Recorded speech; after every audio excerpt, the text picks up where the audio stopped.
All right. I think we're live here. Welcome back to another edition of the Perception Action Journal Club. I'll quote Marianne as she just said, we're finally into the good stuff in this book.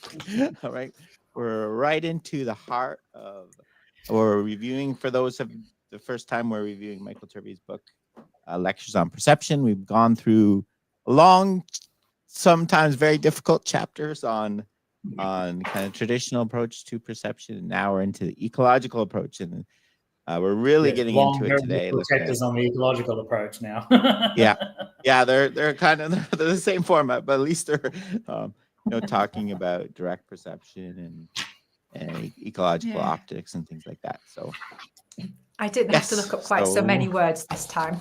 Yes, you've heard these ones before. That's good. Yes. Yeah, so we're doing lecture 22 and 23. Yep. Ontology at the ecological scale. So this is and then ecological optics. So I think I think he does a good job connecting with the other chapters. Yes. There's some payoff for a lot of things finally. Yeah. There's some payoff for things you learn. Is it worth talking about what ontology is? I know he kind of starts there, doesn't he? Yes. Oh, hang on one second. Rob is freezing up. They move his quote Turvey, we use environment duality. Quotes, to perceive things is to perceive how to get about among them and what to do or not to do with them. All right. You froze up a little there, so I'm not quite sure what happened. And the idea of horns. Oh, okay. Am I still going? Yeah, it froze up and the audio was unsynced. Can you do what you did last time? Let me try. He's abandoned us again. I'm trying to come. Okay. Is that any better? That's much better so far. So far, so good. So far for a couple seconds. Okay. Yeah. Yeah, I don't know what's... Okay. We'll play it by ear. Okay. So lecture 22. You want to... Ontology. Yes. On your ontology is your bread and butter. And do you want... What did you Go on. Ontology is a big scary word, I think. But so look, ontology at an ecological scale, right? This is a really important chapter because he's really setting up about really key stuff. So by ontology, he means one of a couple of different things. And I think he explicitly even says this at one point, where one issue around ontology is your theory of what things are and what kinds of things exist, right? And that's kind of where we're at this point. We're setting up what's real and exists. And the problem is that in order for ecological psychology to get off the ground, we need a theory of the kinds of things that are real and exist that allow things like affordances and specifying information to be options. And the whole point of the previous books is that the Cartesian ontology does not have any space for those things, which is fine, except for the fact that it's because it's the kind of ontology that doesn't have space for those kinds of things, those impredicative things, all those relational things. Because it doesn't have space for them, that's the source of the problem that we run into again and again and again. Basically, the point of the rest of the book is that the Cartesian ontology, the theory of what's available, what you're allowed to build your organism out of, doesn't contain the right kind of pieces. None of it works, right? Mm-hmm. And he starts some of that, doesn't he, with the idea that historically people have only been interested in understanding Homo sapiens, usually adults. And so there's a mind, they're focused on, that not the environment, not other organisms. And that's then when he gets into the dualisms. So the starting point, which we picked up and has drip fed all the way through each chapter, really, hasn't it? Yeah. Yes. Yeah. Yes. So a lot Mhm. of these things like mind-body dualism sort of they fall out of just thinking about, well, I can sit and have interesting philosophical thoughts in my armchair. How could we possibly explain that? And they're trying to build a theory of that rather than a theory of how I successfully got to the armchair in the first place and knew that I could sit in it, right? Which is what everybody knows how to do, right? That's what all organisms effectively know how to do within their own niches. And yeah, absolutely. Yeah, and then he moves from Yeah. the mind-body dualism to we're going to talk about an organism in an environment instead of a Yeah. mind in a body. Yes. So he draws a And he distinction makes this then. move from- Sorry, Rob. Yeah, from dualism to duality. Yes. Separable. He's dismissing the idea there's separable things you can study in isolation to Yeah. things that are reciprocal and intrinsically related to each other. You can't break it apart. Yeah, same kind of things, mutually compatible, mutually complementary. Space, time, all of those. Yeah. I like that whole section. Well, Yeah. Well, just a historical note, right? This all the duality stuff. This goes back to like the papers in the late 70s and early 80s. Turvey and Shaw and Mace. So Bob Shaw and Bill Mace. Shaw in particular, just historically, was one of the guys who was really developing this duality kind of idea, really trying, and this, we have this slogan, right, that the unit of analysis is the organism environment system, and what that and that's the slogan. But sitting at the bottom of that slogan is this notion of a duality. And one of the things that Shaw and Turvey and the rest of that gang were doing in the early 80s was getting really philosophically serious about the idea that duality is at the heart and that things have these duals, right? Affordances have effectivities and vice versa, and that these duals are utterly critical to what's going on. So, yeah, so like, there are some famous, and I remember when I was a grad student, Jeff tried to get me to read some of these things, and I did try to read some of them, and they are not for the, like, if then this is tough. Those papers are not for the faint of heart. But again, they were doing big work, right? And so anyway, this is coming out of and sitting on top of a whole bunch of stuff that was going on in the 80s, right? Yeah. And this is preceding the most famous duality, Gibson's perception action, right? Absolutely. They're not separable. Can't study them one by themselves, right? That's the big move he's going to make. Yeah, I enjoy the space time. The space time I read those papers you mentioned too. I think for me this is a part of the problem. We have so much trouble explaining things like the role of memory, right? Yes. Because ecological psychology completely changes, like there's no past and present in the same way that we think, like time is not a separable thing that you can look at by itself. It's a relationship. So it's very hard to explain. You need to change the way you think is the answer about those ideas. Yeah, sorry, it's a duality nested in time, isn't it? I like the way does he talk about there are the things and there's change. There aren't things and changes. There are changing things. Yes, it was one of them. Yes, and so and like you said, the idea of yeah. Because that was a big part of Cartesian physics, right? That space is this container that doesn't itself have properties, but simply contains things that have properties. Ecologically, that's at the scale of us, that's an incoherent idea. Yeah. Right. And space and things, because there can't be space. Space is the gap between things, and things can't be separated from space. I just loved that whole section. It was really good. Yeah. Well, this is Gibson's whole move of going away from space perception and talking about his ground theory. It's not, we don't perceive space, we perceive things, and space is the relations between those things, right? Like what he spends a lot of time talking about that in the 79 book. Why? Because it's really important and it's really different from everything that came before. Yes. Yeah. Space and time are traditionally they're independent constructs we use to understand other things. Yeah. And Gibson's Yeah. part is they're part of the right. They're part of the things we're trying to understand. Right. Yeah. The relationship. Yeah. Am I jumping too far on that? I might be on the measurement bit. I haven't got the note because I've got it on. I would say it's on mentally.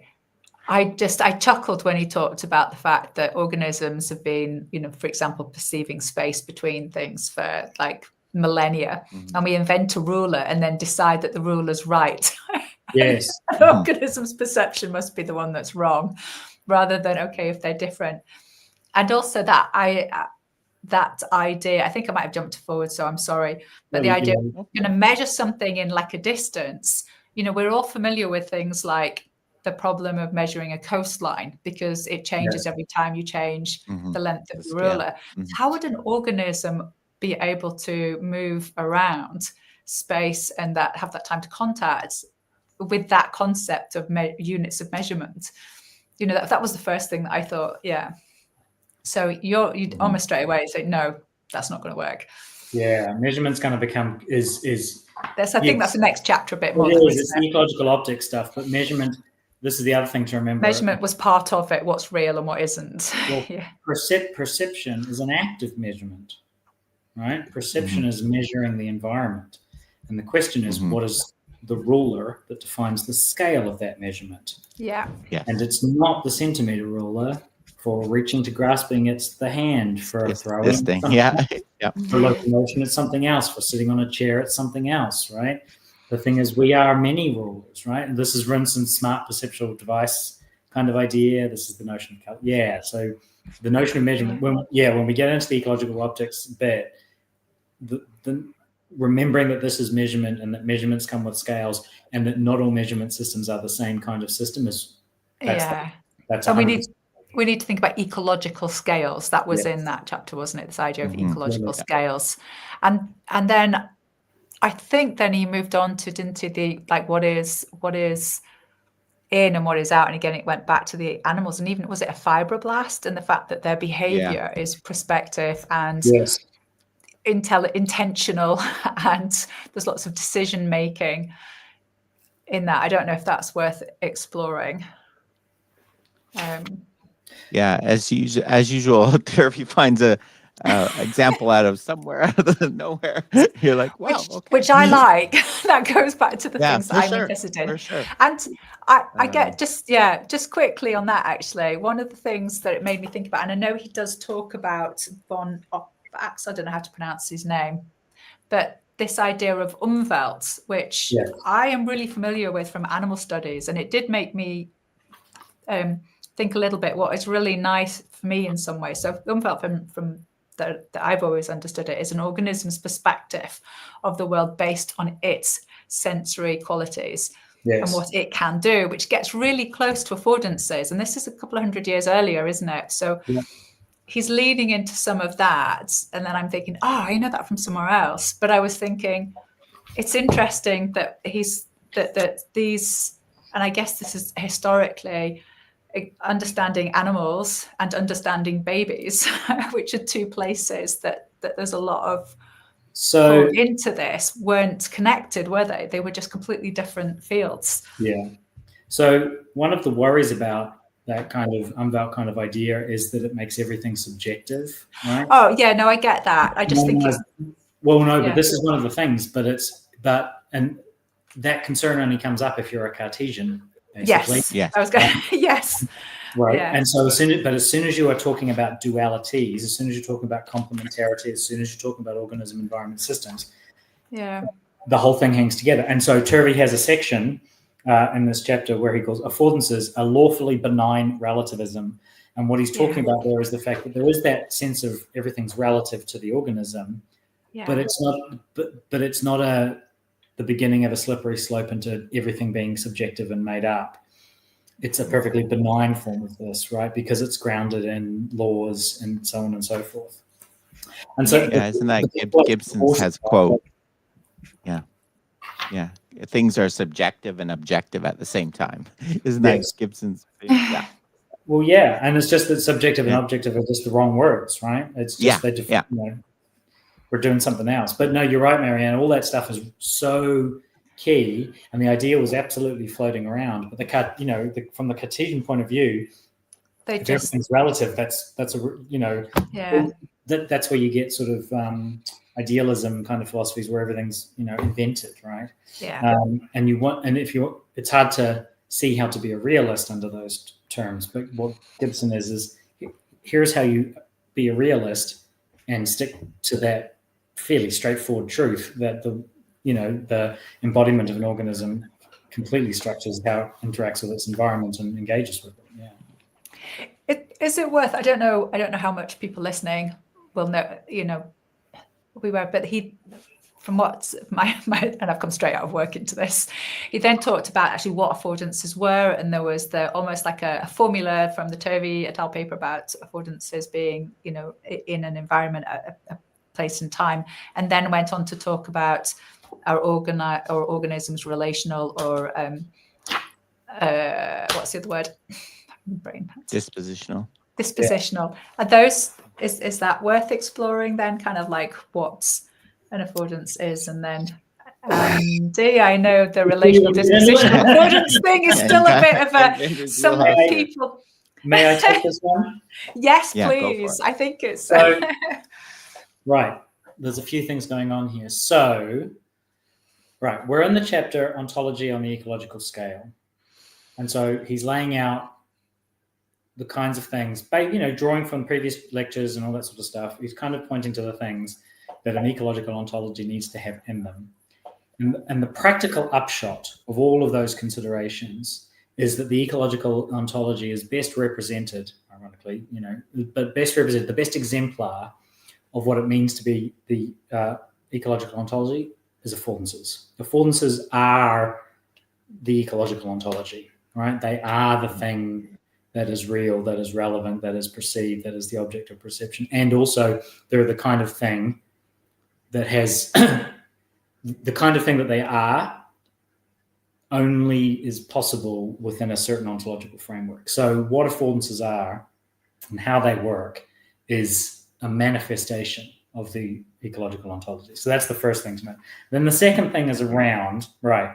So I thought this was quite amusing in some ways because, right, there's a big argument that's been going on for 1 million years in the ecological community about how best to formalize what sort of thing affordances are, how to formally describe the ecological ontology.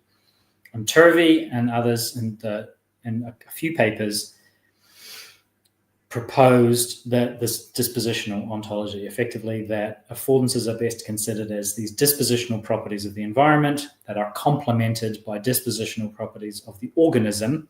And that's the duality, and the dispositions provide that duality. And we call the ones in the environment affordances, and we call the ones in the organism effectivities, but that's just the names that we give them. The other account is to frame them instead as that affordances are relations, that they are not in the environment or in the organism, but they're in the organism environment system. They're at that scale of activity. And there's lots of reasons for doing this. And one of the main motivations is that if you do affordances as dispositions, you can start telling pretty coherent stories about perception action and perceptual control of this, that, and the other. But it's hard to tell stories about memory or imagining or all the other things that people want to study. So one of the ways to expand the notion of affordances is to make them relations, because relations, the relational version of the ontology has space to talk about all of these kinds of things. Well, it has space to talk about them. Whether or not it has space to actually come up with an explanation of them is the argument, right? Mm-hmm. Turvey does not engage with that specific form of the argument whatsoever, actually. He simply actually lays down his cards and says they are dispositions, and then gets into the nitty-gritty detail of what he means by that.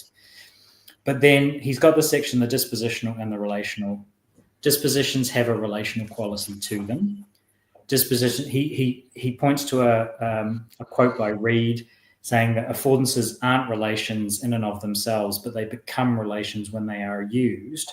And the way I would think of that, and the way I've always explained that, is that, the affordance is the disposition, and the relational work that people talk about being necessary is necessary, but it's done by the perception action loop, right? And so Turvey just basically says, and just in a very, I think, unambiguous way, that affordances are best conceptualized within this dispositional ontology. And then he works through some of the consequences of that. And sometimes the word relational comes up, Yeah. but not meaning that affordances are relations, right? And so but he says some very explicit things where he just says that the affordances it's a property of the environmental part of the equation. And whether an organism can pick that up depends on that organism's effectivities. Yes. Is that, I read that as, and I might be completely off here, that for him, that was part of the ontology of it being, you know, they're a thing, they're not something that's subjective, that then, you know, the affordances within an environment then are part of this, you know, reality. Absolutely. They're real. And that was the important bit, that they're part of the ontology section of this. They're real, they're there. Whether organisms can use them or do use them depends on multiple things. Yes. And those effectivities are depending on, obviously, their perceptual apparatus, but also whether or not they need something. So the hermit crab example that he gave, does it need to hide from a squid? Does it need a shelter, or is it hungry? That's also part of affordances. And you can see that if it was only relational, you would end up back in this, there's no real reality, it's all subjective mess again. That was my reading. Yeah. That's always been my take on it as well. And that's grounded pretty firmly. Can we go through a specific example to maybe help people? So pick a particular affordance. You can eat me. Like the step down, or you know, that you step can, across. Yeah. Well, right. What? So okay, page 336, right? Yeah. He's talking That's about an important point here. Yeah, so basically he describes a surface that has a step of some height, right? A gap in it, yeah. So how you get down the step. Yeah. So the surface, as it comes up to that edge, you would describe it as a brink, right? You're on the brink of a step. So the affordance of a brink in a surface, there's a case in point, the affordance differs for animals of different sizes, right?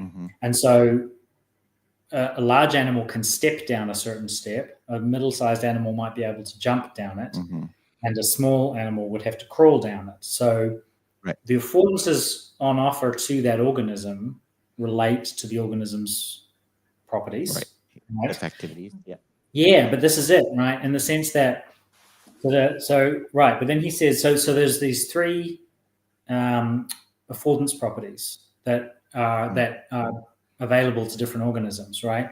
This threesome of affordances is a property of the brink, full stop, end of story. Yes. So the brink has all of these things and more on offer, right? And then he talks about with a gap, right, whether or not it's crossable or not. You know, if you're walking slowly, you might have to step across it. If you're running, you can jump across it. And if you're walking slowly, the gap might be too big for you to get across. So it does not afford crossing. It affords not crossing. And or he if says, you're tired, or you're carrying a rucksack, or whatever, right? Yeah, so there's lots of things. Yeah, you it's have a slippy gap. ground. And this gap can afford non-crossing or crossing to the same organism, just depending on the circumstances.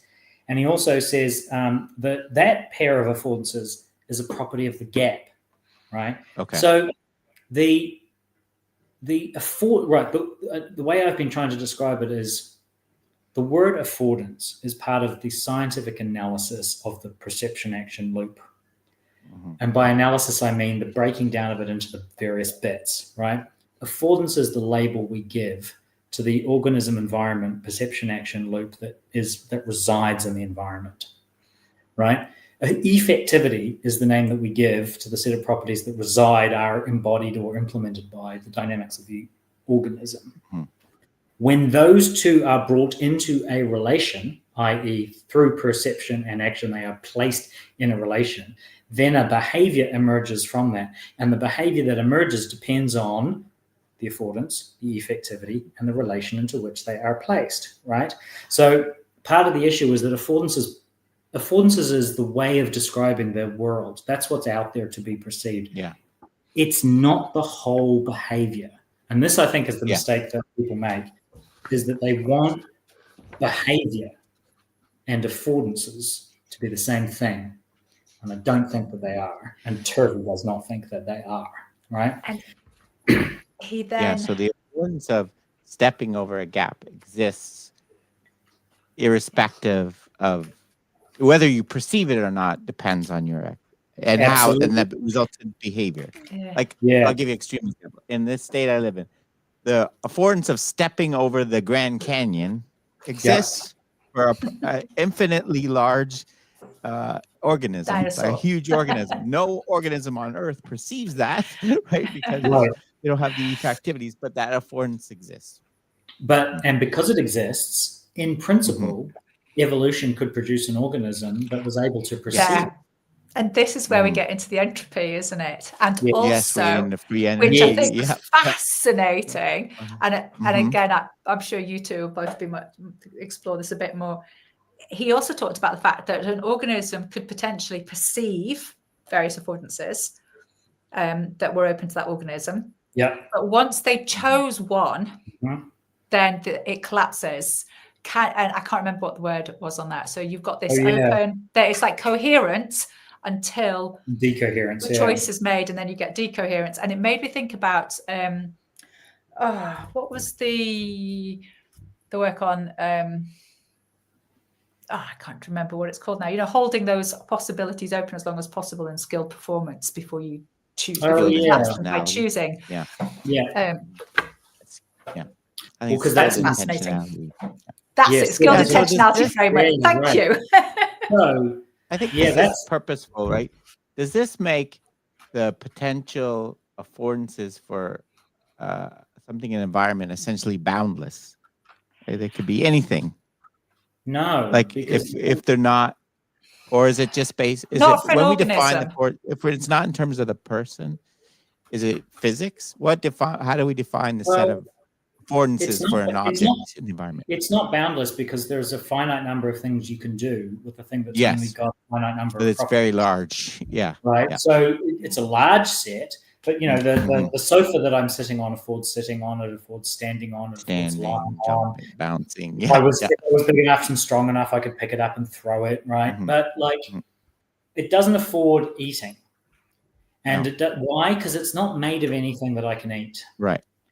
Right. And so there are constraints based on what the thing is made of, right, by the environmental dynamics, right? And I think that's really important. So I do think that the set of affordances that my sofa has on offer is very large. And that's the other thing. When we study them, we talk about one affordance at a time, perceiving the affordance for affordance of that thing. There's the actual the truth is that there are many nested affordances going on all at the same time. And there's information for all of that because information is nested and going on at lots of different scales, etc. And my intentions matter into which ones I pick out, etc. This is the real frustration of trying to describe this loopy process with serial language, right? Turvey's made a claim that affordances reside in the environmental part of this thing. So they're part of the habitat. Yes, but not the niche. They're the habitat. There's a next part of that sentence that you have to hold in your head simultaneously to be true at the same time, which is that the effectivities reside in the organism and the information connects them via action, and there's action as well. And so there's about 14 different things going on all at the same time that describe the entire thing. And so saying that, and I think part of the frustration that people have is that when you say something like affordances reside in the environment, it makes them sound like they're this thing that is distinct from us, that can't possibly be dual with us, right? Yeah. They can be dual with us because they're part of an organism environment system. They're properties. I think they're properties of organism environment systems that live entirely in the environment part of the organism environment system. It's the way. So in the habitat, because he talked about habitats and niches, didn't he? Or is that too simplistic? So the affordances, the habitats are the habitat, and the realization of affordances would be niche construction. I think. Yeah. And all niches are going to get exploited at some, or all habitats will be exploited at some point, just because and turned into niches, right? Into niches, yes. Yeah. So he's making that thermodynamic argument that evolution is a process of coming up with as many different ways of dissipating energy into entropy as can possibly be done. And one of the ways to do that really quickly is by exploiting affordances. Affordances within their habitat. Yeah. And there's a set of affordances that I can exploit, but the reason there aren't just humans is that there's affordances I can't exploit. Yeah. So you build something that can exploit those, and then you build something else, and you build something else, and you get the diversity of life that you see. And between us, we're creating exploit all affordances. Yeah, right. We're producing entropy till the cows come home, right? So, yeah, which is a weird way of thinking about perception and action, really, when you think like it's an odd frame. Yeah. It's way more fun bending your brain around that, though, than looking up lots of complicated words and trying to get your head around the idea that there's a man in a room. Yeah, that's always made more sense to me, too, especially the examples you were talking about, Mary Ann, where our affordances change for us, like from moment to moment, depending on our activity. In the relationship view, then they would cease to exist suddenly. Yes.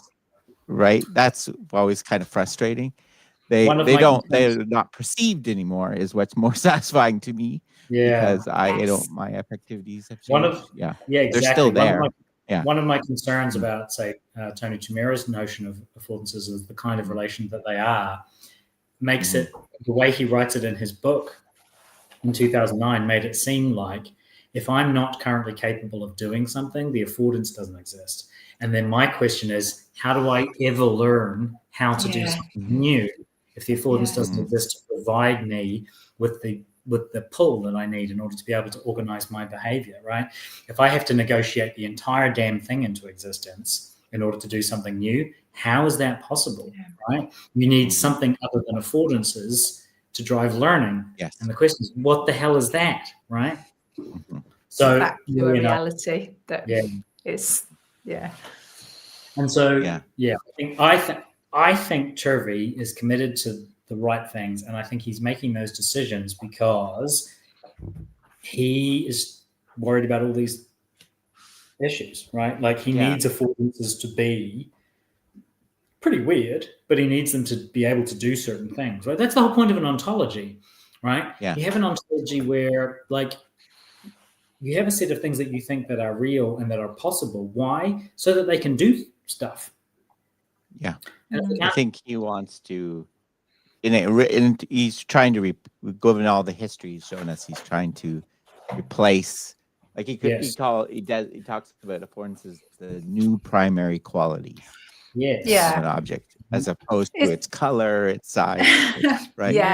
He's trying to replace something. So I think you're right. That's why he leans so heavily into this. That was interesting when he talks about primary things like the size of something or shape. Again, is something that's measured by something else, but something that everyone supposedly agrees with. So you've got another, but affordances aren't measured. They're measured by the organism, as it were, or in relation to the organism, rather than something external that humans have created. I think that's where he got into the bit. Why do we think that a ruler or something we invented a few hundred years ago is correct compared to? That's it, right? There are affordances and they are measured by organisms via perception. Yeah. And you need all of those pieces in this ontology to get perception and action to work. One of the pitches of the relational thing is that you try to build the measurement of the affordance into the affordance itself, right? It's the affordance is defined relative to the organism already without the organism doing anything. But actually the organism has to do something. The organism has to come along and perceive it in its own using its own rulers, its body and its effectivities.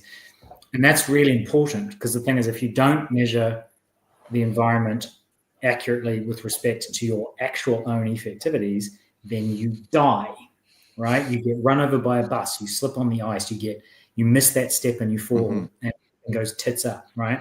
So you have to be perceiving things in your own terms, not on average, not in general, right? So it's good, actually, that affordances don't come immediately already organism relative, because if they did, then what if I'm not that organism, for example, right? Like I need to be doing some work. The organism needs to be doing some work in this, and the work that I do is that I perceive the affordance and I scale that perception, I calibrate that perception using my perception of my effectivities to complement affordance, right? And if we go back to Adolf and Eleanor Gibson's work, then all these young animals, organisms learn that perception action coupling and how to scale their affordances when they start to move intentionally within an environment. Yes. And Karen's got this great description where she notes that infants have to do it multiple times. There's multiple learning curves in locomotion. Continuously, The effectivities keep changing, right? You get cruising, crawling, and walking. And so you get these kids who are skilled crawlers down a slope, and they transition into walkers, and they are immediately all over, fall down it, right? And they have to learn the relationship again. Yeah. Right. So the affordance hasn't changed, the slope hasn't changed, right? What's on offer hasn't changed, but they need to measure it differently because they've literally become discussion. I haven't come across this. Is there any discussion of perceiving sort of a nested affordance? Like if I could stand up, I could do this. Like if I could change my own effectivities. I think that's what you're talking about, right? And a little bit. Driving us, pushing us to. I think we do when we're older, because the running one is as well, isn't it? And it's a big thing in the stuff that I was looking at with the horses and show jumping. You know, if a horse is walking, how high it can jump is very different from if it's flat out and it's got loads of power and speed behind it, then it can clear a bigger. So we will speed up or do something differently. And then it got into the whole we could perceive nested affordances, right? If I stand on that couch, I can reach that light bulb. Can we do it in terms of our own effectivities? If I could increase my effectivities, well, I guess that is standing on the couch, jumping, is increasing my effectivities, right? Just in a temporary way. Yeah. So Jeff's done a tiny little. Bingham has done a little bit of related work where he was doing reach to grasp stuff for a while, and then but that was reach to grasp where you're seated and the thing was already in reach. And then he and Joe Anderson, one of his PhD students, Joe's thesis was all about where you had to walk to reach to grasp. So there was multiple things going on. They were primarily looking at the information rather than the affordance story, but that's one aspect of it. But I've been thinking about this in the context of my throwing stuff. So I've got this way of formalizing affordances that I have a paper that's under review right now that's just arguing that this is the right way to formalize this account of affordances. And one of the things, so you get these manifolds effectively, in the possible space of release of throws that you can make. There's a subspace of that produce a hit, right? And that manifold disappears with distance, right? You get to a certain point where you can no longer hit the target. And one of the things the study I've always wanted to run is to get people to where the task is, go towards the target until you think you can hit it, right? When does the target make itself hittable? When does the manifold become good enough that you could do it, right? And I think you could start because I play softball and I know I can do this. If I'm out in the outfield and if I've just fielded a deep ball, I know that I have to run into a certain point before the infielder becomes within my range, for example. So you can do things like that. So I can literally see what I need to do in order to create the affordance of being able to hit that infield. Yeah. If I'm climbing and I start getting pumped, I know that I need to stop and shake out before I'm going to be able to actually use that hold. So, and that's a really immediate one again, as well, isn't it? We have some comments. You think about it, we purposely alter our effectivities all the time. Moving closer, climbing up, right? That's what we're doing. We're doing that all the time. Changing as we fatigue. Yeah. You know, Climbing's fun. I remember climbing sometimes where you'd try and do a move and it just wouldn't work. And then you just move your shift. Yeah. You'd move your body to a slightly different configuration and suddenly the whole thing would make sense, right? Yeah. Yeah. I had that experience over and over again. So the biggest thing when just rechanging your positioning so for balance and movement.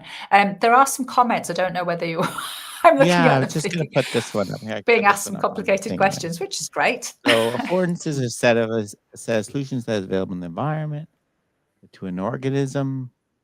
Are tractors the affordances that are... So the approach I take that implements what I think is a Turvey account definitely kind of considers affordances as like a solution set. absolutely. Within a dynamic That's a time landscape. framework, but absolutely, yeah. I think so. And it is a set. It has to be a set, right? Like the affordance to throw something, the affordance to hit a target with a throw is always multiply realizable, right? There's multiple release parameter combinations for a given distance that will produce a hit. And that's really important because I'm a massively redundant system, and you can't lock a massively redundant system down with a single solution. It's too unstable, right? You need room to maneuver, have that good and bad variability happen, right? So it is a solution set. There's always multiple ways of affecting an affordance. Yeah. And so are attractors, the affordance that are perceived. Yeah, maybe that's a whole other layer of it. Yeah. Yeah, I think the set of, for most everyday objects, the set is going to be very, very large, right? My desk, you're right. I could sit on it, lie on it. I could also negative affordance. I could trip over it. I could bang into it, step my toe. But there's a million things I could do with my desk. Your table is only one of the affordances within that particular environment at that moment, isn't it? There's a whole field of affordances that your table is just part of. Yeah. And in some ways, it's kind of funny that we ever bother to call all of those things by one word, table, right? Like that's almost that's a side effect of our language that we've got distracted by for a long time, right? That's well, we can usually define things. The people that make things define by the most, the affordance they want you to use.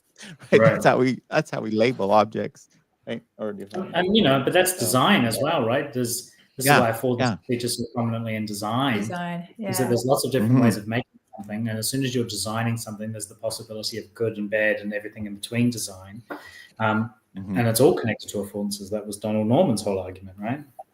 Yep. Is it worth moving on to the next chapter? Sure. That's the thing. Now we've got into the bit where we all love the dispositional relational. And the idea of Andrew ontology. has a paper on it if you want to read more. But I think that was a pretty straightforward explanation, I think. Well, it's as straightforward as you can get. You're loopy, as you put it. Okay. Look, it is, but it's I think he's fairly unambiguous in a few places for a change. So he's surprisingly definitive about a couple of things in that chapter that I thought was quite interesting and really useful. So Chapter 23, ecological optics, is one of my favorite topics. The other element of the ontology, information. Yeah, we're getting right. It's a natural follow-on because affordances are conveyed by information. Where does information come from? And Turvey does a long time. For the first part of the chapter is kind of challenging the assumption that the starting point of perceiving is the retinal image, right? Yeah. The traditional assumption. There was some interesting stuff there as well. I just thought about the idea that you could freeze the last thing seen, and that would be great in, whodunits. Well, they always have it in a lot of movies, right? A lot of famous movies where they try to capture the last image of a death. Yes, I know, right? Didn't the Victorians literally think that was possible, right? For sure, yeah. That's where the image resides, and then he has literally, That he had that picture then. Like he gives a specific example of, the idea is that you literally on the back of your eye, there is, if I'm looking at a candle, if I could look at in there, I could see a candle. It would be upside down. And I teach this when I taught, the idea that our starting point of vision is upside down, blurry, two-dimensional thing that we have to reconstruct a 3D world from, right? And that's where the whole problem. That's where the perception problem starts, because we're assuming we're starting with bad data, right? All non-ecological theories of modern all modern non-ecological theories of visual perception are increasingly sophisticated image analysis techniques. Why? Yes. The image is the raw material for vision. So all of it about extracting cues and figuring things out, every single square inch of it is effectively a computer vision class, right? Yeah. Coming up with increasingly sophisticated algorithms for extracting and figuring out properties from an image. And the thing is, you can go a long way with that, turns out. Computational vision, you can get better and better at that. And do all kinds of interesting things. All of them are fundamentally doing that. And there's no such thing as the retinal image, says Turvey. The retinal image is just a careless use of words. Oh, he talked about it almost like a lazy pedagogy, didn't he? That you could have a model or a visual model or a mental uses model. some kind of He was like, ooh. derogatory terms for people that he says adult. There's kind right. of a few, he's like, yeah, you might think this if you're an idiot. yeah, basically. He's pretty aggressive about it. But the idea is that there's intermediate object, this projection of the world. Instead of acting on the world, we act on this projection of the world. Yeah. And then he talked about the going to study where like almost illusions as then a point of a start. And I remembered, because the one he used was that something looks bent when it's in water. And I remembered my undergrad psych and doing this, going through this and thinking, but when I put my paddle in the water, that bend tells me where the air ends and the water begins. It's actually really important information. Like, because it's really important that I know where that boundary is if I'm operating at that boundary, because I can't breathe underwater. And I want my blade in. So that example is, right, if you put a straight stick into water, it appears to be bent, right? And it's a perception error. Why? Because the stick is actually bent, but it looks crooked. But as Turvey just points out here, right, it couldn't possibly look any other way. Because it tells me where the water boundary is. Right? It tells you where that boundary is. Why? It tells you there's a boundary between two different media, and light travels slower through water than it travels through air, right? And that's why you get that refractive difference. And it couldn't possibly be any other way. And this gets to the idea of visual perception. There's a Gibson quote here about visual perception is specific to the information. Yeah. It, like, if you perceived that stick as straight, then we would know that there was sophisticated internal inferential material mechanisms working in here in order to correct all these things. But we don't see it as straight. We see it as crooked. Why? Because that's what's in the light.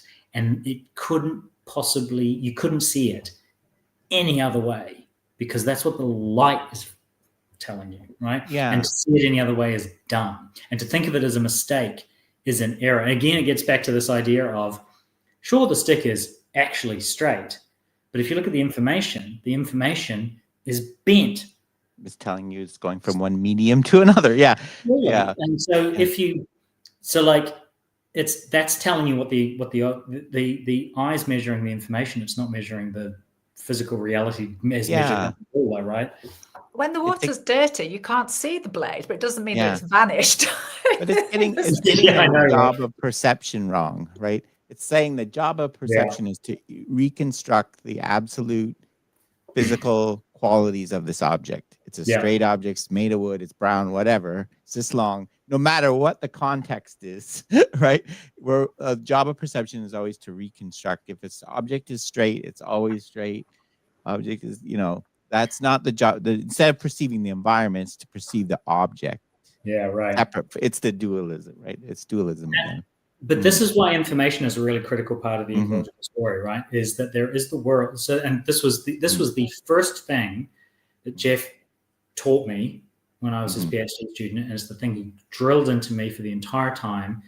There is the world, there is information about the world, and those two things are lawfully linked, but they are not identical to one another. Yeah. And we interact with information, right?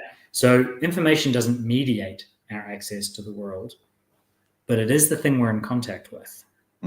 That's the thing that the nervous system resonates to. That's the thing the eye is detecting, right? So the informational story, and the thing is, information can't be identical to the world for lots of reasons. It's kinematic, not dynamic, and the world is dynamic, right? There's no mass dimension in information. So they can't be identical. They can be specific, but they can't be identical. And there's many examples that you can show, and the illusion with the stick is one example, but there's lots of others where the experience of the observer tracks the information and not the state of affairs behind the scenes, right? And the information, but that's okay, because the information is based in is lawfully created, right? If the information was somehow inferential, or if it was just a cue, then it makes sense to talk about errors and problems, right? But because information is lawfully created and therefore specific to the thing it's about, that means it's information about a boundary between two media, for example. And the fact that you're so caught up on the stick being bent just means that you, the scientist, are asking the wrong question, right? Yes, you're assuming the wrong job for perception. Yeah. What was I can't find the quote. He was talking about that we don't perceive the light rays, we're perceiving. Yeah, but we cover that in a previous chapter, right? You don't you don't see light. Don't see the light because we'll be which is lucky. Otherwise, you wouldn't see anything. Yeah, we wouldn't. We see objects, right? Yeah. The reflection of light off of things in our environment. There's such a lovely thing. It's like, where is it? Then in the course of conversing in a furnished room, we would not, if we saw the light, we wouldn't see the person with whom we were conversing because the light would be in the way. Like, it sounds so absurd, but I know, but it's like you have to say it because you've got this notion we're only in contact with photons of light. It's like, no, we're not, right? That's not what's going on, which is weird, right? From that Cartesian sort of mechanistic in the old-fashioned sense notion, the only thing that's hitting the retina is photons of light, right? And so that's the thing we're in contact with. That's got to be our raw material somehow. The notion that that's not the raw material of perception is a necessary precursor to making direct perception an option, but it's a big radical step, right?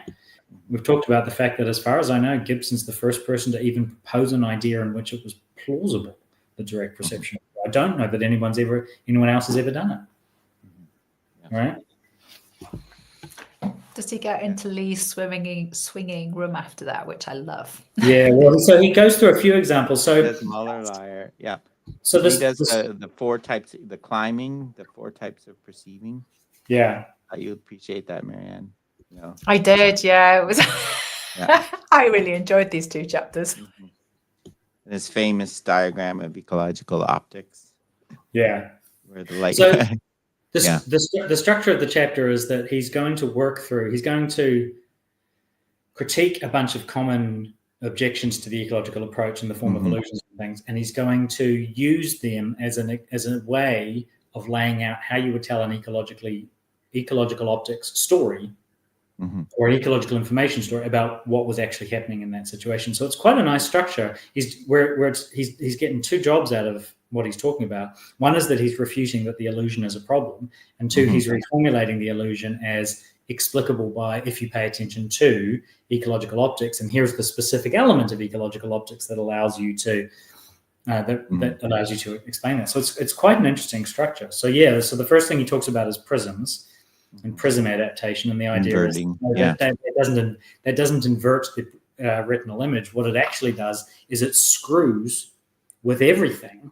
All the different ways, and you're perceiving yourself in relation to the environment, you're perceiving the environment in relation to you. Like, all of those things get disrupted by a prism.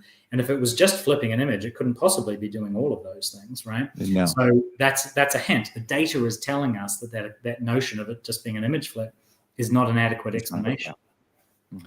That image flip wouldn't help us navigate complex environments at speed, would it? Yeah, exactly. Do you know what I mean? Yeah. Those 4 things that he talks about. Yeah, and recovery from prism adaptation. If you wear prisms for weeks and then take them off, you get it's a disaster for quite a long time, right? But it's a disaster across multiple things. It's not just that you're doing things that you know when you're reaching up instead of reaching down. It's that you struggle to perceive things in action scale units, right? Your calibrations are. Why would all of that get thrown off just by flipping the image if that's what's going on? No, clearly something weirder is happening, right? Yeah. And this, for people that don't know, prisms bend light, right? So you can get a pair of prisms that you wear, and the most immediate thing we observe is it make the world look upside down. Okay? So, and if you wear them for a while, you recalibrate and you learn to do everything. You can drive with them on. You can do anything. The problem is when you take them. Well, the issue is when you take them off. The original assumption is you just get the opposite inverted effect, right? Everything looks right side up now, but it looks upside down to you, and but like as Andrew's saying, there's way more to it than that. It's quite involved, actually. And you fairly quickly, not as long as it takes you the first time, you fairly quickly recalibrate. And I used to do this with darts in the lab. It was always fun to have people throw darts with a prism and they miss to the right, and you take the prisms off and they miss to the left with nothing, wearing nothing, which is quite impressive. That you can make people miss with they're not wearing any fancy glasses. Yeah. But it's the same principle. Yeah. So that's that one. Then there's the issue. Liar. Yeah. Oh, yeah. So the Mueller-Lyer is an interesting one. Most famously, yeah. Right. So the Mueller-Lyer illusion is that if you have two line segments that if you measure them with a ruler, they're the same length, and one has arrows facing that way and one has arrows facing that way, and that makes one of them look longer than the other one, even though according to the ruler, they're the same, right? And so the idea is that, and like Marianne was saying earlier, the assumption is that the ruler is telling you the truth, and that any discrepancy is therefore a mistake made by the human, right? Whereas what's actually going on is that the ruler tells you one thing because it's a certain kind of measurement device, and the eyes tell you a different thing because they're a different kind of measurement device. Yes. They do different things, right? I try to think about that and what would those things look like in an environment, and they would, for example, the different ways in which those arrows would tell you, for example, whether something is an in-cut or whether it's the outside of a cliff face. So I'm trying to think, what is it? What type of information might be meaningful? There is some sense of that where one of them looks like a corner, looks like in a carpentered environment, one of them looks like it's closer to you than the other. And so one of the potential explanations is that you're factoring in distance. That's one way to go about it. Turvey goes about it in a pretty different way, right? Yeah. He's not making a case about your experience or any of the statistical accumulation of experience or anything. He's saying, no, the data is telling you that the eyes are a different kind of measurement system. And we have the mathematical sort of capability of identifying different kinds of measurement systems. And so what you do is you should go and find the kind of measurement system that gives you the answers that people do. And it turns out that there is a measurement system of that kind, and it falls foul to the Mueller-Lyer illusion in the same way that people do, which suggests that that's a better description of the way eyes measure the world than this other version, right? Yeah. And again, it's all just about instead of looking at the mistake, as you say, is to take the ruler as truth. Yes, instead of new discrepancy. What you've actually got is two pieces of data. That's what the thing looks like to a ruler. That's what the thing looks like to a human. And what that is now a hint is to what kind of measurement device those things are. And that's a wildly different question, right? Because the assumption is that perception is about, like Rob was saying, the assumption is that perception is about getting to reality. Not. It's about resonating to information so that you can act in the environment, which is just an entirely qualitatively radically different conceptualization of what the hell's going on, right? But it's still a real environment, which is why I started with the ontology, isn't it? Absolutely. Yeah, absolutely. Yeah, and the other notion, of course, is that if you ask people to make judgments of things like weight, you're probably actually getting side effects of affordance judgments, right? Yeah, so, fatigue, all sorts of stuff, strength, fatigue. There's the size weight illusion, right? Yeah, which Jeff has argued is just you're asking the wrong question. You should have been.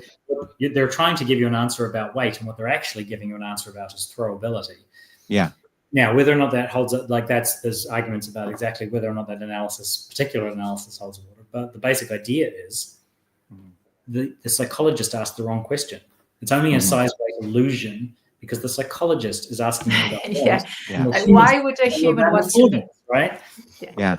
In our evolution, we wouldn't have wanted to know that something is an exact weight, would we? But it's quite important to know whether we can pick it up or throw it or use it. How movable is it by name, right? What can we do with it? Yeah. What can we do with it? Exactly. Yeah. Right? Yep. And then what else?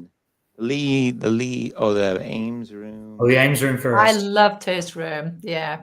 So Ames room, if you don't know, actually use this, is It's a room. If you've probably everyone's seen this science museum. Andrew's holding up the picture. It's a room where you look back, and the back wall is slanted away from you in reality, and there's two people standing on the wall, and the idea is that you perceive the wall as walls are straight, right? They're made so it's parallel, it's The wall is perpendicular. painted. The wall is They're- painted. and they're painted. The Paint. windows are to make it look like it is. Yeah. And so the two people standing there, there are two younger. One looks ridiculously large, like it's an oversized person. And it's a wild effect. It's very compelling. And There's the a great traditional one of assumption is the kind of inferential, the same as the Muller-Lye reason, right? Because you misperceive distance, you alter the size, and this kind of thing. But yeah, but what's Turvey's? Yeah. So he points to. So I've actually blogged about this paper before. So Sverker Rundsen, who is an ecological psychophysicist, wrote Smart this paper. perceptual mechanisms guy. Smart perceptual advisor. Yeah. He wrote this paper in '88, which Turvey cites, about equivalent configurations, and the idea is that the Ames room is a cheat, and it's anyway, there's a lot going on there, but basically it's a response to a paper. I love this paper. I love this Rundsen paper so much. It's a work of ecological genius. It's just beautiful. So there was an experimental paper came out where some people were testing Gibson's theory about directness of perception on the assumption that direct meant accurate to physics, right? That was their first mistake. But what they did was they did an Ames room setup. It was a little miniature Ames room, and they put little discs at the end of the room in the different locations, and you had to make judgments of the relative sizes of these things. Which one was bigger? Which one was smaller? Were they the same size? So first of all, it's a judgment task, not an action task. That's introducing. And then what they did, this was quite clever. So then what they did was they got people to view the Ames room under different conditions. So the first thing they did was monocular in a bite board. So all you get is the optic flow generated by the eye. And then you get binocular, but still in the bite board. And then you get monocular, no bite board, binocular, no bite board. And then they got people, they allowed them to move in and kind of do a big perspective shift and sort of do some real exploration of it. And basically what happens is that the magnitude of the illusion effect goes down. Down. Yeah. Surprise, right? They get it down to the point where in the condition where you have complete free viewing, binocular, and you're allowed to do big perspective shifts, they get the error down to 2 millimeters, an error of 2 millimeters. But that, in their analysis, turns out to be statistically significantly different from an error of zero. Yeah. Right. And on the basis of that, they say, well, we've given you the full Gibsonian viewing conditions and you're still making a significant error. And so Rundsen writes this beautiful paper where, first of all, he goes, dude, 2 millimeters. What are you talking about? And then second of all, does this beautiful dissection along the lines of what Turvey talks about in here, where he just ecologically reframes the entire thing about what's going on in the Ames room. Talking about these equivalent configurations, the fact that, basically the Ames room only works because it's meticulously configured to look a certain way, at a certain location. Effectively, the Ames room illusion works because it structures the optic array in a very particular way, and therefore you have no choice. It's consistent with the information, right? Absolutely. Right. Yeah. So the Rundsen paper is one of my favorite things I've ever, that paper made me smarter when I read it. Yeah. Can you share that? It sounds it's Rundsen 1988. It's on it's on the blog. If you search for Rundsen, you'll come across it. Rundsen has a lot of good stuff. Yeah. Oh, he's so smart. He's so smart. He is. He's so smart, right? Yeah.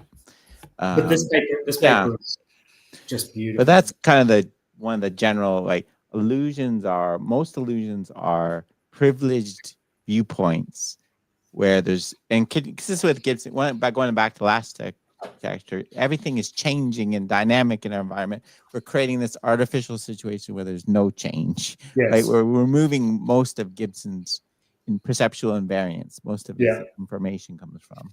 Right? Yeah, absolutely. Well, because the idea, of course, that's the simpler case. It's no, to the Mhm. perceiving acting organism, the dynamic moving case is the simpler Yeah. case, and the restricted case is the weird one. Yeah, Yeah. for sure. Anyway, So sorry. it's consistent. Its perception is consistent with the information. So it's actually supporting direct perception, not going. That's saying it. Your stick in the water, Marianne. It's supporting. It's telling you that the medium has changed. The thing is in two different. That's good, right? And it's not a mistake. No, To say it's a no. mistake to have that perceptual experience is to misunderstand that perception couldn't possibly be any other way given information. And if it was, we'd never be able to perceive before we had then you need your loan on intelligence in order to be able to perceive in the first place. Absolutely. Think about a bird. A bird would break its neck because it wouldn't realize it was going into the water to get the thing, right? Yeah. No example, but right. No gannets, right? David Lee. Yeah, Gannets it would break its wings because it wouldn't realize water. It's done to a different surface. 100%. But so the last one, Lee, you like this date? So this is Dave Lee from Edinburgh, another incredible scientist. So much for the ecological. This was one of the early, very early things that I came across within ecological psychology, and it blew my mind. Yeah, it was very powerful. I'm going to let you guys I tried talk this. about it. It's your thing. Ian Howard had various versions of this in his lab. So basically, it's a room. Imagine a room. We take a chainsaw and we cut the bottom around, so it's now detached from the floor. We attach it from a chain from a crane. We swing the room back and forth. Right? You're standing in the middle, and we swing the room back and forth. What do you perceive? Most people, I think you could actually make little kids will fall over. Yeah. Where adults will sway. Adults will start swaying. So I'll sway backwards as the room starts to come closer to me. Yeah. So the squidgy, ground, you're more likely to fall as well. So anything. Yeah. But I think what was important about that was that people didn't know that was happening because all the walls are painted white. Yes. There's no, there's no explicit information that it's moving. It's yes. Yeah, and so actually you can there is different versions. There is some texture on the wall that you get flow from the fact, but the point is that flow is with you can make it so that flow is within the bounds that you normally get just by standing because you're always moving when you're standing, right? But so Turvey describes it here as the reason why you fall or the reason why you are destabilized by the motion of this is not that you are comparing vision to the vestibular system and drawing a conclusion that something is wrong. What's happening, like they describe it as an optic push, not an inference, right? The optic array is providing you with information to control the forces at work, right? Which is Tom Stoffragan had one of these rooms he was in Cincinnati. And I visited his lab once and went into the room, and he got me to stand on the beam, and he did it really subtly at first. And then he was like, "Are you ready?" And he pushed the room really abruptly. I felt like my eyeballs were getting sucked out of my head by the changing optic flow. Like it was, so optic push is 100% the right description. Right? Yeah. But you can really simply entrain the optic flow. Babies, looming effect in babies is one of those things that is already there, really. Most people, the related percept most people might have had is vection, right? When you're standing, when you're waiting to go at an intersection and a big truck or something starts to go, so you might slam on your brakes because you feel like you're rolling backwards, right? It's we treat it as a misperception. We're assigning the motion to us when it's actually something else. But no, it's the same to room. It's global optic flow, and global optic flow specifies self-motion, right? Yes. Yep. And so that's.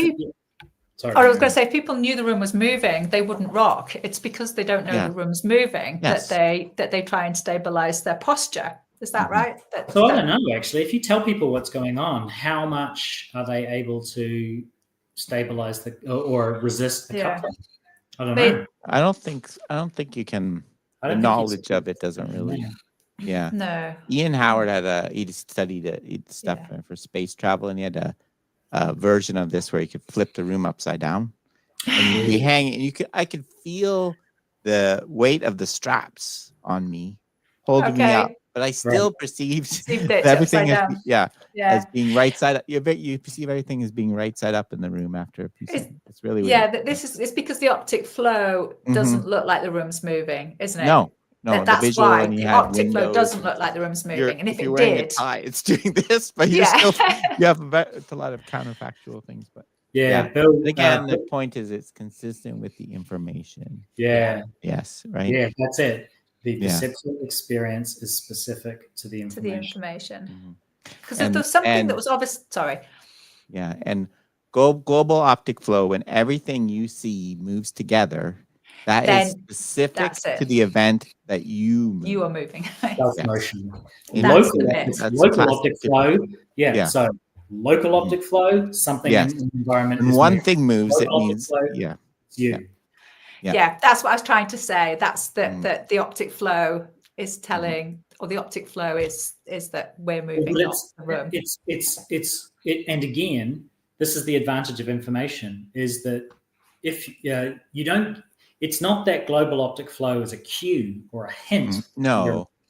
It's that because of the laws governing the way the world is projected into ecological optics, the optic array, when you move, could not be any other way. That's what it means for an information variable to be specific and lawfully related to a state of affairs. It could not be any other way. And so, as Turvey is kind of highlighting, if your perceptual experience doesn't track the information, which couldn't possibly be any other way, then something would be seriously wrong with it. Like you'd never get off the ground, literally. Yeah, for sure. Yeah, I think that's a good example of the Gibson's specification, right? It's not based on statistical, it's based on experience, right? You learn that as a kid, right? When you start to fall, everything you're looking at goes whoosh, right? Versus when someone hands you a toy, just that thing goes whoosh, right? It's a very simple relationship we learn very early on. So we're born sensitive to optic flow, but you have to learn what all the flow variables are. Absolutely. Yeah, so that babies are born. Needed some work where they loom things at babies. Absolutely. And you work your way up to all the learning there. And you duck early first, and then calibrate from there. But that's the interesting thing, right? If you look at what babies are doing, they're ducking early relative to the motion of the object, but they're ducking at a sensible time given the information variable they're using. Exactly.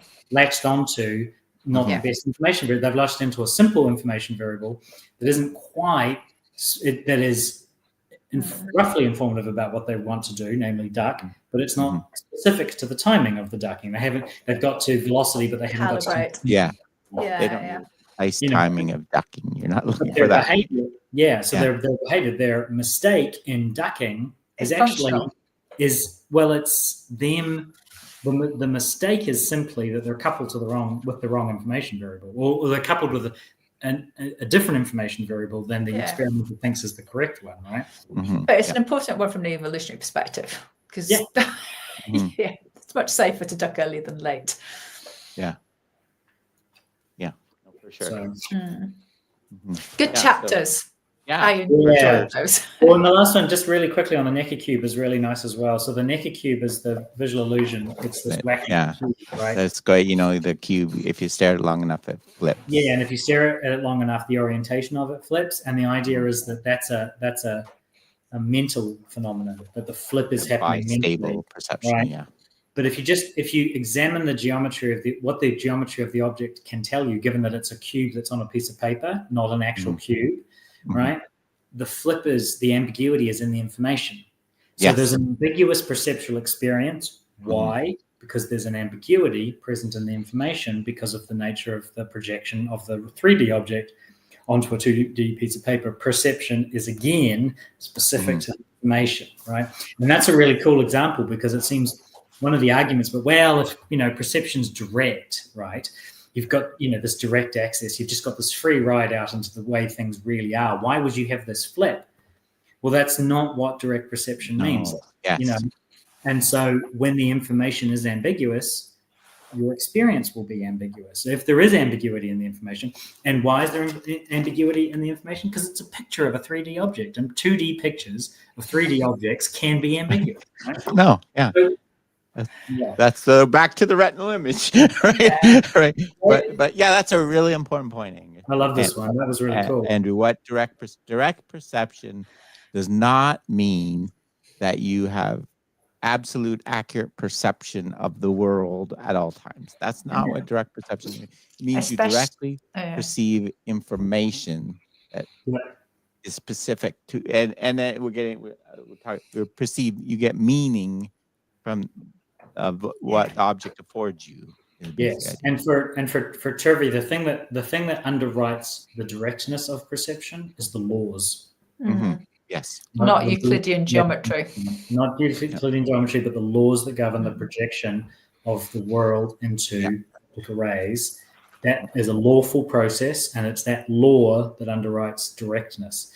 And that's another, look, I'll flag up, that's another fight that some ecological psychologists are having, because they want to talk about non-specifying variables, or they want to talk about different kinds of information, and they're trying to expand out. And I've had this argument with people. For Turvey, if it's not a specifying variable, if it's not a lawful variable, all you've got is a Q. There's no directness to that, right? And if you want to have a theory of direct perception, but you don't want to talk about specifying variables, then you have a lot of work to do. This is one of the things. You're getting a little problem with learning, like direct learn, like when the possibility that people do perceive non-specifying variables initially and things like that. The thing is, but there's arguments within ecological psychology on this. Yeah. My understanding is that would be like the example that I used in that story about the snow, that the pictures of dogs and wolves had snow in them. There was that was, I mean, it's a picture anyway, but it wasn't that wasn't like valid specifying information. It's just that it wasn't the information that actually was pertinent to what they wanted to perceive, which is very different from a cue. It's just like you're using information that happened to be an environment. It's more of an argument for representative learning design for some stuff. You don't use the wrong information rather, or less valid information. It's not that any of them are cues, it's just using the wrong. In most cases when people are using non-specifying information, it's because you've created an environment for them to act in where it is specifying, where it works for what they want to do, because it's a narrow range of conditions. But it doesn't have to be a cue. It could be other valid. The thing is, like, even in the direct learning stuff, the kinds of information variables they're talking about are still lawfully created. They're still the problem is they call them non-specifying because they're not specific to the property the experimenter is asking you to judge. Exactly. They're still using them because that's for some reason that might be access to, or their learning history is that's the one that they've landed on. The variable that they're using is still specific to something. Yes. And the thing it's specific to might be related to the thing that the scientist is asking questions about, but it's not. So it's non-specifying to the thing that the psychologist wants you to judge about, but it's specific to something else that might be related to that thing. So the non-specification issue is a mistake by the scientist. It can be specific to an affordance depending on, like that the example I was going to learn across the street. If I learn across the street where all cars travel 50 miles an hour, then the distance to the car specifies the affordance of possibility. As soon as the speed varies, that it's non-specific. Doesn't work anymore. Absolutely. So it depends. But you can nudge people around. You can put people into constrained situations where the only information available to learn is one of these simpler variables that works in that one situation, and people will latch onto it for sure. Because of course they do, right? As soon as you break the scope of that variable, but that's cheating, right? That's the whole point. Is that's a cheat. That's a scientific. That's a cheat by the scientist. But it's important in sport with non-representative. We're not going to learn something that works in all possible conditions when we're operating in a narrow range of conditions. Humans don't work that way. We're not optimizers, right? Right. Absolutely. That's again one of the keys We're why efficient. Yeah. Yeah. So yeah. But And look, and representative design as well shows up in the, you want your in the sports situation, the whole point of training is that you want that training to transfer to the game scenario. Transfer is a function of informational overlap, right? Yes. Skills Dynamic. transfer to the extent that you learn the right informational coupling. Right? So if you're in a restricted environment that doesn't make the informational coupling that would show up in the game, if your training scenario doesn't offer that as an option, then you'll never learn it and you won't get transferred to the game. If your training scenario offers that informational coupling, it's available to learn, and then you can shape people to learn it, and then you will get transfer. But you don't. So again, right? This is the thing. The relevant overlap is not at the level of affordances. The relevant overlap is at the level of information. Yes. Right? Yes. What information specifies that affordance given the constraint? Yeah. And your example there, Rob's brilliant. If your training is all the cars are going at this speed, so this is the distance that you move, and your actual competition environment is everything's moving at different speeds. Yeah. Then you're probably in that case you're going to get negative transfer, right? Yes. It's going to hurt you. You're going to have to unlearn what you learned before because you're tuned in. You're going to get hit by a car probably, right? Or you're going to step on the street. Speaking of Sverker Rinson, he's done experiments where he's got people to judge the relative mass of things after collisions. It's a slightly weird little task. But one of the reasons he uses it is that there's multiple information variables that you can potentially latch onto, and you can nudge people around that learning space based on which ones you give them access to. Yeah. And then you put them in situations where they don't have access to the one that they learned, but there's another one available, and they're screwed until they learn the new one. Right? But so Rinson's done a bunch of psychophysics showing all these kind of, again, his stuff is cool. He's my very favorite visual. How do you spell his name? R-U-S. Rune, like R-U-N-E-S-O-N. S-O-N, Rinson. Yeah, David Jacobs has some good papers too showing, variability of practice is essentially what you're doing is you're making things that will be non-specifying in the game not useful in practice, right? That's the key to transfer, right? Yes. Latch onto them because they don't work in practice. Right? They're not going to be successful, right? And things that are specifying in the game, available in practice. Yeah, I think you're right. We call it specifying and non-specifying relative to the full scenario, where it's a bit of a poor choice of terminology. It's all specifying, but does it specify the thing you need? That's yes. Right. And in some ways, again, to say that you're using a non-specifying variable, it's like saying, well, it's almost unfair to call it. It's almost unfair to call it a non-specifying variable. It couldn't possibly specify the thing you're interested in because it couldn't possibly be the kind of thing that wouldn't does work then, right? You'd fail every time in practice, right? Yeah. You wouldn't get across specifying because the transfer requirement's different. Yes. Yeah. But that's the law rank. It couldn't possibly be any other way. Yeah. And that's why your visual experience is the way that it is. Like that's, again, right, for the entire history that we've covered in this book, it's never occurred to anybody that you're allowed to have a lawful basis for visual perception. It's all been cues or sensations or hints of some kind that needed enrichment of some form. And the notion that the raw material of visual perception could be in and of itself sufficient is a game changer, right? Yes. It also puts a huge burden on us as ecological psychologists. This is a thing I fret about. We've got some toy examples of information. Yes.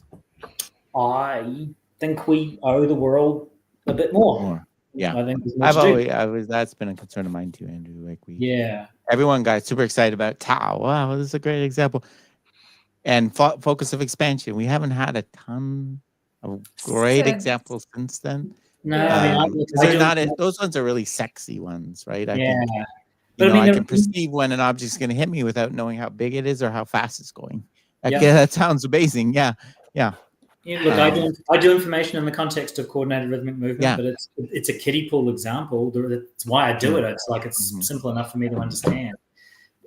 and there's that. There's there's some global optic flow stuff to do with locomotion and things that Bill Warren's done at Fajan, and Jeff Bingham again as well has done some various variables on various things. So there is work out there, but there isn't enough. And I actually think I do fret that the field has got to a point where we talk a good game, and we just don't quite have the details to back that up. We've got some examples, and we've got some reasons to think that it's true.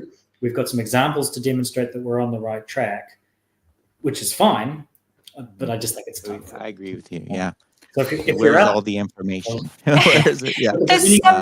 If there's any mathematicians out there who understand, that's the problem. It takes quite a skill set to be able to talk to. We desperately need that help, right? Like David Lee was great at it. If you want to look for David Lee, he has his whole paper on the original Tau paper in 1976. There's tons of other informational things from optic flow and driving. James Cutting, Perception with an Eye for Motion. Somewhere it has a whole book on Bill Warren. Bill Warren, so it takes a certain skill set to be able to do it. You have to be fairly mathematically inclined, understand. Yeah, there's some nice research being done at Heartbreak actually, and I'm sure in other places, looking at horse rider dyads, where they're measuring the horse and rider basically interaction, initially starting to look at whether in phase, out of phase, or how they're operating over a jump, and showing. There's Raphael Baby's just finished doing. She's just about to do her PhD fiber, and then she said she'll publish some stuff, and showing that the way, so it's that haptic information and the way the body of the rider is responding to the haptic information. There's a couple of different attractor states and how they change depending on responding to the movement of the horse and the effectivities of the rider. So riders who are stiff, for example, in the hips might do something. So they're starting to have a look at something now, some really nice stuff that I think it's very early days, and then into it. No, it's the initial stage you have to do first. You have to understand the relevant dynamics first before you can talk about the information. There's an order of events. And we've got to talk about this guy had a lot of work on information, right? And dynamic touch. Answer. The problem is it's not like Tau is a simple thing for people to understand. Focus of expansion. This is his work on like inertia and stuff. It's very hard. 10 seconds in haptic info. Yes. I but it's still good. Because Tau's a really good example of a specifying higher order information variable. It's a good example for teaching, but it's a rubbish example in actuality. I think it's poor for a few different reasons. I don't like it because it actually allows for prediction too. Oh, absolutely. That's what always bothers me about Tau. Like Tau actually allows you to predict the actual time to contact, right? Yes. Which is confusing to a lot of people, right? Whereas bearing angle or focus, it doesn't predict. Like I guess focus of expansion predicts where you can hit, right, in the future. Absolutely. Whereas bearing angle and optical acceleration are relationships between you and they don't predict. You can't predict anything. You can't predict where the ball is going to land based on its optical acceleration. All you can do is predict. What you can do is control your current future, right? That you'll be in the same place when it does land. So, but we're getting it. We're getting well. So, all right. Well, let's wrap it up there, guys, before we get into a whole other discussion. We've encountered the good stuff before. We're getting excited now because we're. You can tell we're in the in the chapters. We're excited about that. No more slogging through Descartes. Silences Perceiving how to get about among things is next. That's an interesting title. And what's the next one? Brilliant. Mechanical basis for getting about among things. That gets into my into my as well. Nice. So thank you for your patience. You've been waiting for us to get to this point. Finally, you can tell this is all we're getting excited now. But I think it did pay off. I like how. I appreciated how he drawed back, talk about impredicativity or whatever that word is, and talking about, mind-body dualism and how we, so I think it was worth it. It's definitely made me feel more confident about, the, position rather than just. People appreciate our relational versus dispositional affordance discussion. That's always a hot one, but. Okay, guys, well, thanks to everyone for joining us, and we'll wrap it up there. Let me end this, guys.